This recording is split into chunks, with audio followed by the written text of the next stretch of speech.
Hello people of the internets, and welcome to this video where today I have the Satsuma pickup because there has recently been an update to this which adds quite a few bits and bobs around and about it. To begin with, I believe we have stiffer rear leaf springs to enable a better loading capacity. That is on the pickup truck variant, not on the normal variants, but hey, this is a pickup truck variant, so pretty good way of showing it.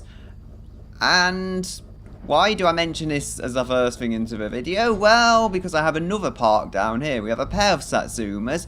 It's going to do all kinds of wonder for my frame rate, but, you know, there we go. It's a convertible. And that is the rotary convertible as well, meaning it has different front suspension. It has double wishbone front suspension. You'll see springs there. If we go around here, you'll see leaf springs. See, it's just convenient to have them both spawned up, even if the frame rate isn't the best. And I think next up we're going to give a drive to the convertible, and I can talk through some of its features. And here we are with just the rotary vehicle, so my frame rate should recover, and we can get driving. Now, why am I suddenly making a video for this? Mainly because I have nothing to do for Wednesday's video, and is this stuttering bad or is it me? I did look at the frame rate and it was good, and that was with two vehicles, so, you know, it shouldn't be that terrible. Anyway, I can't remember the name of this forest, but it is West Coast USA, and we actually have a feature here, or a few features actually, that I didn't know this vehicle did, as well as one that I did know it did, and oh dear, oh dear, oh dear, oh dear. It actually came through that quite well, given the lights are smashed. Oh no, the windscreen's smashed. The rest of the vehicle, I think, has survived. Speaking of which, we do, I believe, have new headlights on this. It says something about that. New headlight pattern textures. And I'm not really sure what that means, but, you know, I'm sure it's making a positive difference, because I definitely notice they seem a bit more yellow and a bit more realistic. Just my perspective, really. Now, as you will want to see, I think you'd want to see the top get taken down on this, so let's reset it so we don't have a horrible broken car. And we can use B. No, it doesn't work if I just hit there. But we can use B to open the roof. I really forget these controls, I do apologise. But you'll see it'll just go down like so. It's not the fastest roof in the world, but now we do have a convertible and we can race around like this. It's just such a good thing, because since the Cadillac, there's not been anything on this game, and this is automatic. This is the best version of a convertible I could get in terms of speed. It's just a rotary deluxe, I think, with a presumably a standard non-turbo rotary engine. As you'll see in the top right corner, it doesn't appear to be a turbo. And this is, getting recorded nicely, but it is an auto. It's not a manual. We also seem to have some kind of gear shifter thing just below the speedometer. I didn't notice that on any of them before, though, when I used this, but it's been a while since I've driven one of these, so it would be. It's just, this mod feels like it's come a long way. Also, if we go back to the controls, just park it up here, put my handbrake on. Ooh, I love the red carpeting, it looks very neat. We have the dome light, which is Alt 5. I don't think it'll show with the roof. I know it will. But just be aware, that is kind of a light. I'm not sure if it's kind of an invisible light, because it seems to light the interior, even though I can't see where the light's coming from. We also have controls for front right door, which is that one. Front left door, which is this one. And we can open them and close them. I mean, this is all just pretty amazing stuff, I think, for BeamNG. To get all this functionality, we might have rear doors on this, I don't know. If we do have rear doors, you'll be able to open them with Alt 4 and Alt 3. Yeah, they're not doing anything. I forget, you know, it's my mind. How would I not remember that this is a two-door car? I don't know. We can open the front and the rear though as well, with O and F. you'll see we have a spare tyre in there, which is actually the wrong spare tyre, the Forza of it. And as I click on the wrong monitor, we have a little engine. A little rotary engine in this case, fully modelled and everything as well. That is very good attention to detail. It even looks like, well, it looks like even the belts and things are spinning. So very, very impressive work on that. What was it? O and F to close them. And we should be able to keep driving. I like this little engine. It sounds like every car out of Burnout 3, was it? Or some old Burnout game on the PSP. It sounds like every car in that sounded like. And, oh dear. There's going to be a bit more stutter with the buildings, but I should be okay.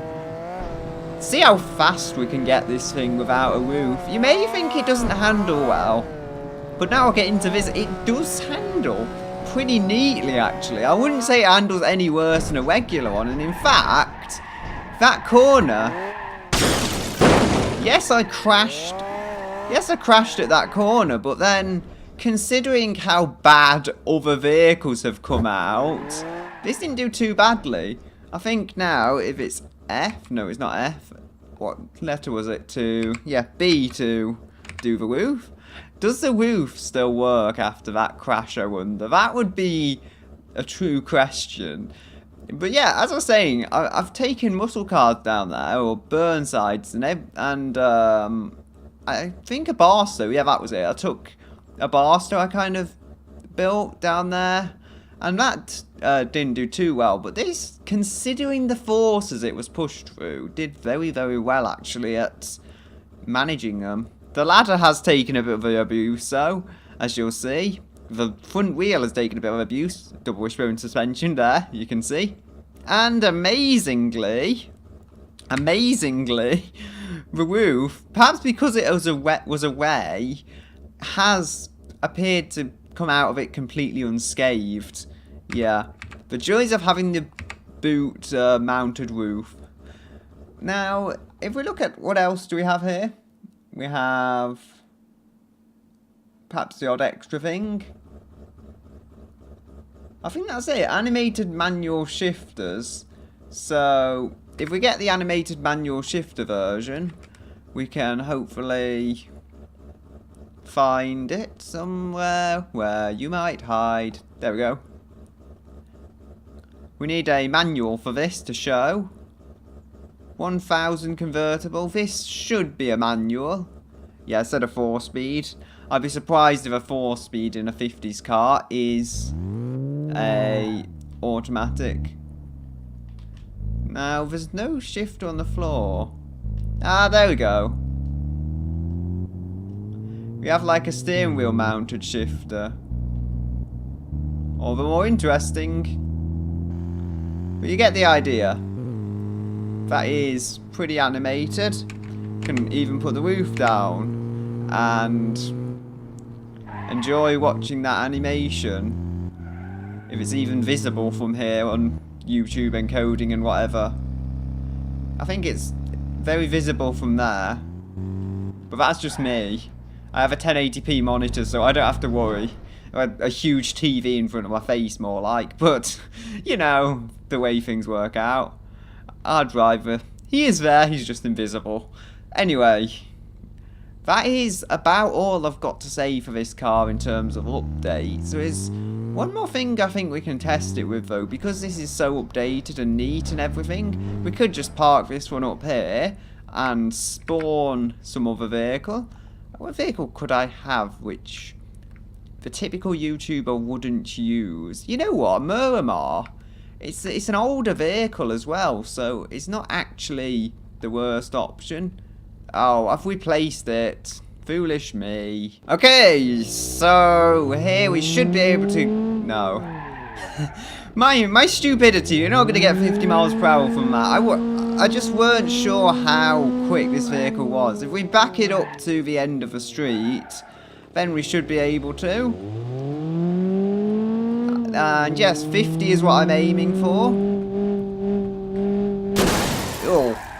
I wanted to do a 50 miles per hour side impact because it's not so quick it should completely disable the vehicles, but it should be enough to expose imperfections in the design. And what's in this car? Is it some kind of modified inline 4? Yeah, it looks like it. What's in this car? Some kind of standard inline 4, because that's the one I spawned at that specific moment, and this one has a manual. The one I spawned before might have been an automatic, but hey, it's poo coloured, so it makes me feel slightly less bad about destroying it. You know, at least I'm not destroying a desirable colour. I wonder if the roof still works. Consumer investigation here. I saw a notification in the corner. Either my mind's going completely crazy, or I don't know. I would say, though, for what this vehicle is, again, it has survived a lot of impact quite well there. I mean, I'm sure if I rammed it harder with the Miramar, it would give in and break, but it just... my voice goes funny. But for a vehicle so old, it really hasn't done too badly. So, now we're going for more of a front side impact at, I think, the same 50 miles per hour. Maybe a bit more than last time that time, but still. Here we'll see the vehicle, and again, it seems remarkably tough for a car of its era. Remember, this is a convertible, so presumably less stiff. I'm thinking though, what if this was a car at speed? What if this was the attacking car that was perhaps, I don't know, trying to do some damage to the other vehicle? How would things fare that way? Okay, so, other than being a train, I'm ready to attack, and, well, with a manual I can't really function from the inside because I won't know for certain where to shift. And can we hit 50? I don't know, but I know this car is the one I don't mind smashing up. Yep, a modern ETK. Of all the things I would spawn to crash into, I mean, it's just a bit of a bloated, plasticky thing though in comparison. That's why I don't like it. There's just far too much plastic on it. And there is actually not that much plastic on it, hence why I quite like this car. It also has a clock, so it's a premium car. And there's the back seat. I do like the seats. The seats have a very nice patterning to them. Again, look at the ETK though.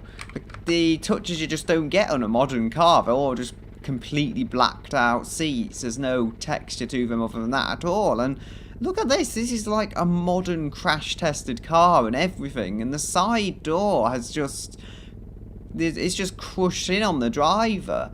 That is as bad as a Satsuma. I won't say it's worse, but all things considered, had the Satsuma had an airbag, that wouldn't have come out of that crash too badly either. Just have a look at the interior of it. Yeah, look. It's like the windscreen's gone straighter perhaps, but so you expect that when a crash has pushed that much forwards. We can open the roof. I remember the key! Hooray! We can open the roof and jeer at the ETK for not coping so well. I mean, it works. Oh, flimsy wheel axles. And just as I say it works, I thought mechanically it was fine, but to be fair, that was next to a curb, so, you know, you expect the wheels, or tyres at least, to take a bit more damage than when the car was in the middle of the road, like the Satsuma was. So overall, it's proven extremely good at crashing. And wait, is that what I think it is? Is that an immaculate Satsuma bumper after a crash? I don't know, what, did it just go under the ETK or something somehow? Because look at this. The bumper is practically immaculate. But the rest of the car is smashed up. The rest of either car is smashed up. Very, very strange. We have other assorted bits here. An ETK tail lamp by the looks of it. We have an ETK boot which just flopped off. And indeed, 2 victims of a crash. What more to say? And here we are at the insane testing area to hopefully go through the abandoned IIHS tunnel and see how it would fare in a more static location. So turn the lights on, although there are lights already in here. I think, is this an automatic? Yes, it is. That solves one of our problems, but I don't know how fast I'm going exactly. I can't really read that speedometer. It's not the easiest to understand in terms of type, font, and... Ooh.